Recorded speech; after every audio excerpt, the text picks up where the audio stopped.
नमस्कार, आप देख रहे हैं द भक्ति, क्योंकि भक्ति में ही है असली शक्ति। चैनल को सब्सक्राइब अवश्य करें ताकि आपको ऐसी ही खास वीडियोस हर रोज जानने और सुनने को मिलती रहे। राम सेतु, जिसके अस्तित्व को लेकर अक्सर ही बहस होती रहती है। कुछ लोगों ने कहा कि यह केवल कल्पना है, तो कुछ ने इसे वास्तव में इसके होने की बात कही।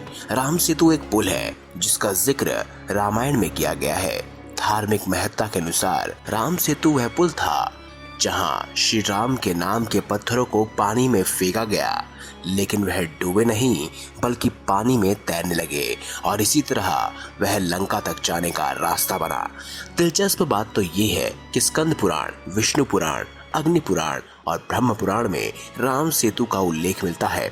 ऐसा कहा जाता है कि 15वीं सदी तक राम सेतु का अस्तित्व था, लेकिन समुद्री तूफान के कारण पानी इसके ऊपर आ गया और इसकी वजह से यह पुल टूट भी गया। वैज्ञानिकों के कुछ तथ्य ये भी है कि राम सेतु की प्राचीनता को वह साबित करते हैं। नासा द्वारा उपग्रह से खींचे गए चित्रों में राम सेतु की चौड़ाई 48 किलोमीटर चौड़ी पट्टी के रूप में उभरते हुए एक भूभाग की रेखा की तरह दिखाई गई है। चलिए आज हम आपको बताते हैं इसके बारे में कुछ धार्मिक मान्यताएं और किस तरह से यह राम सेतु पुल बना। चलिए जानते हैं। धार्मिक मान्यताओं के अनुसार जब रावण माता सीता का हरण कर लंका ले गया था, तब श्री राम ने वानरों की सहायता से समुद्र के बीचों बीच एक पुल का निर्माण किया। वानर सेना ने केवल 5 दिन में ही इस पुल का निर्माण किया। यह पुल 30 किलोमीटर लंबा और 3 किलोमीटर चौड़ा था। ऐसा भी माना जाता है कि श्री राम ने समुद्र देवता की पूजा की, लेकिन वो प्रकट नहीं हुए, जिससे क्रोधित होकर श्री राम ने समुद्र सुखा देने के लिए अपना धनुष उठाया। इससे भयभीत होकर समुद्र देव बाहर आए और कहा, हे श्री राम, आप अपनी वानर सेना की मदद से मेरे ऊपर पत्थर का पुल बनाएं। मैं इन पत्थरों का वजन अपने ऊपर से ले लूंगा। वही कहा जाता है जिस पत्थरों पर श्री राम का नाम लिखा होगा वही पत्थर समुद्र में तैरेंगे।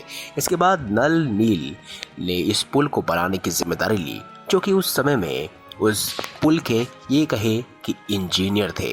वैज्ञानिकों का मानना है कि नल और नील शायद ये जानते थे कि कौन सा पत्थर किस प्रकार रखने से पानी में डूबेगा नहीं। जिन पत्थरों का उन्होंने इस्तेमाल किया उन्हें प्यूमाइस स्टोन कहते हैं। ऐसे पत्थर ज्वालामुखी के लावा से उत्पन्न होते हैं और वह इनमें कई सारे छिद्र भी पाए जाते हैं। इन्हीं छिद्रों की वजह से पत्थर स्पॉन्जी हो जाते हैं और इसी कारण इनका वजन भी कम हो जाता है, जिसकी वजह से पानी पर तैरते हैं। लेकिन बाद में जब इन छिद्रों में पानी भर जाता है तो यह डूब जाते हैं। इसी कारण ये पत्थर आज समुद्र में डूब चुके हैं। अगर वैज्ञानिक कारण देखे तो अमेरिकी आर्कियोलॉजिस्ट की टीम ने भी राम सेतु के अस्तित्व के दावे को सच बताया। उन्होंने इसे एक सुपर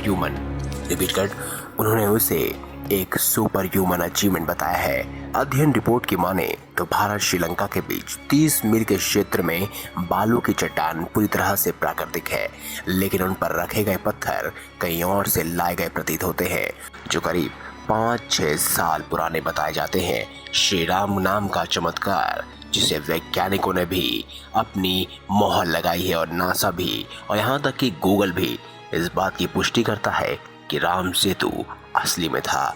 अगर आपको वीडियो अच्छी लगी हो तो वीडियो लाइक करें, हमारे चैनल को सब्सक्राइब करें और इसे ज़्यादा से ज़्यादा शेयर अवश्य करें।